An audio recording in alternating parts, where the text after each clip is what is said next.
በየቀኑ ስጋ መመገብ በሪ በሽታ የመያዝ እድላችን በ20% እንደሚጨምር ያውቃሉ? የሪ በሽታ ሕክምና ካላገኘ የኩላሊት ጠጠር ሊፈጠር ይችላል። ቡና መጠጣት የሪ በሽታን ለመከላከል ትልቅ ጥቅም ይሰጣል። ሰላም ጤና ይስጥልኝ፣ ዶክተር ሰላምናክ ነኝ። በዛሬው ቪዲዮ ስለ ሪ በሽታ ምንነት፣ መንስኤዎችና ቀላል መፍትሄዎችን እናያለን። ቪዲዮ ለብዙዎች እንዲደርስና ብዙዎች እንዲማሩበት ላይክ እና ሰብስክራይብ ማድረግ አይረሳ። የሪ በሽታ ዩሪክ አሲድ የሚባል ተረፈ ምርት ሰውነታችን ውስጥ ሲከማችና መገጣጠሚያዎቻችን ላይ በተለይ ደግሞ አውራጣታችን ላይ ጠጣር ነገር ሲፈጥር የሪ በሽታ ይከሰታል። ሰውነታችን ፒውሪን የተባለውን ከአንዳንድ ምግቦችና መጠጦች የሚገኘው ንጥረ ነገር ሜታቦላይዝ ሲያደርግ ዩሪክ አሲድ ይፈጠራል። ለሪ በሽታ የሚያጋልጡ ነገሮች ስናይ ደግሞ አንደኛ ከመጠን ያለፈ ውፍረት።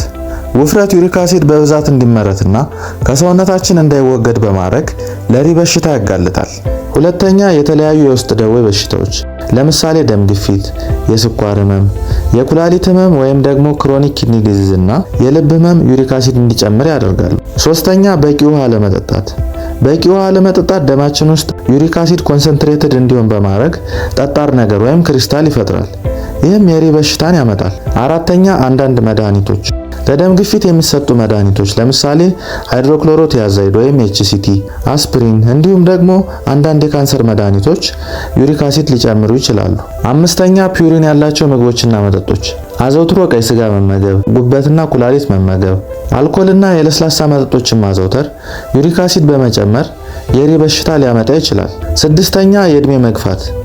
እድሜ በጨመረ ቁጥር የኩላሊት ዩሪክ አሲድን የማስወገድ አቅም ይቀንሳል። ይህም በጊዜ ሂደት ዩሪክ አሲድ እንዲከማች ሊያደርግ ይችላል።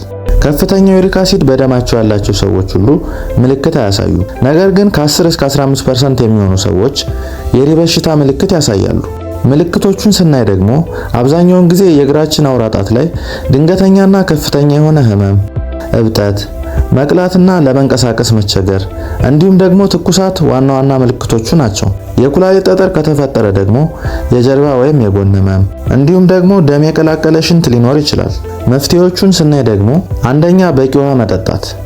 በቀን ከ2 እስከ 3 ሊትር ወይም ከ8 እስከ 10 ብርጭቆ ውሃ መጠጣት ዩሪክ አሲድ በበቂ ሁኔታ ከሰውነታችን እንዲወገድ በማድረግ ክሪስታል ወይም ጠጣር ነገሮች እንዳይፈጠሩ ይከላከላል። ሁለተኛ አዘውትሮ ስፖርት መስራት። አዘውትሮ መጠነኛ የሆነ ስፖርታዊ እንቅስቃሴ ማድረግ የደም ዝውውርን በማስተካከልና የኩላሊት የማጣራት አቅም በመጨመር ኢንፍላሜሽን ወይም እብጠትን ይቀንሳል።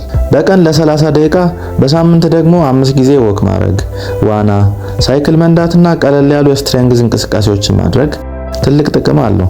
ሶስተኛ የአልኮል መጠጥ መቀነስ።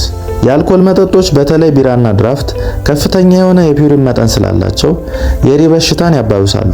አራተኛ አመጋገብን ማስተካከል። በፒውሪን የበለጸጉ ምግቦችን ለምሳሌ ቀይ ስጋ፣ ጉበት፣ ኩላሊት፣ አሳና ስኳር የበዛባቸው ምግቦች እንዲሁም ደግሞ የለስላሳ መጠጦችና የታሸጉ ጁሶችን መቀነስ አስፈላጊ ነው።